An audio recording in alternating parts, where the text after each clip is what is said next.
Hi, I'm Nathan, and this is RV for Jesus and Thoughts from on the Road. Thanks for joining us today. I am out here on a dock out on the edge of the river, and I'm here to share with you a thought, and I'm going to try to not walk around too much. I like to walk around and move around when I'm talking, but if I move around too much, I'm going to end up in the creek or in the river, as the case may be, with my feet wet again. Anyways, our thought for today is about crossing the river. Now, we're not going to cross the river today, but I want to go back to when Moses was leading the children of Israel out of Egypt. And they had encamped in front of the sea, with the sea in front of them and Egypt behind them. And as they had stopped there, Pharaoh decided he was going to chase after them and bring them back to Egypt. And the Israelites saw this in Exodus chapter number 14 and verse number 10. And when Pharaoh drew nigh, the children of Israel lifted up their eyes, and behold, the Egyptians marched after them, and they were sore afraid. And the children of Israel cried out unto the Lord. And they said unto Moses, because there were no graves in Egypt, thou hast taken us away to die in the wilderness? Wherefore hast thou dealt thus with us to carry us forth out of Egypt? Is not this the word that we did tell thee in Egypt, saying, let us alone, that we may serve the Egyptians? For it had been better for us to serve the Egyptians than that we should die in the wilderness.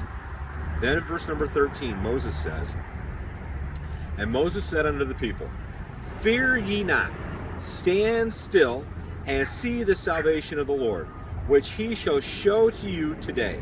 For the Egyptians whom ye have seen today, ye shall see them again no more forever.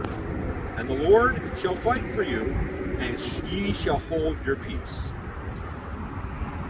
What happened there, of course, then we know, is that God told Moses to hold out his arm and the staff out to the sea, across the sea, and the sea parted, and the children of Israel walked across on dry land. I'm on dry land right now, but if I move around too much, I'm going to get my feet wet. They did not even get their feet muddy.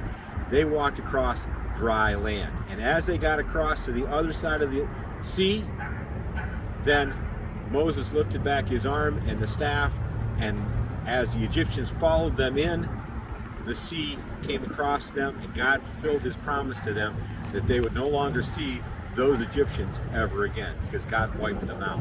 God took care of them. God told them to go, and even though it looked to them like they were trapped and there was no place to go, God provided a way for them to do what he wanted them to do.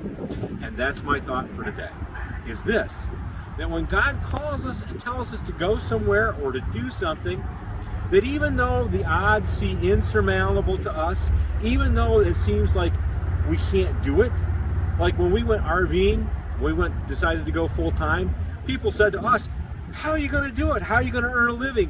How are you going to live in less than 300 square feet of space? How are you going to be away from everybody? The odds seemed insurmountable, but God provided the way, because that's what he wanted us to do.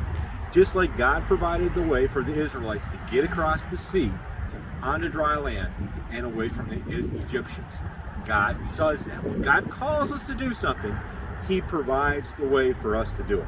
So the next time God asks you to do something, whether it's even speaking to someone in the store or in line next to you, or it is something what seems insurmountable to us, go ahead and do it, because God will provide the way. Thanks again for joining us, and remember, as you wander with a purpose, wander with the thought that God will provide the way.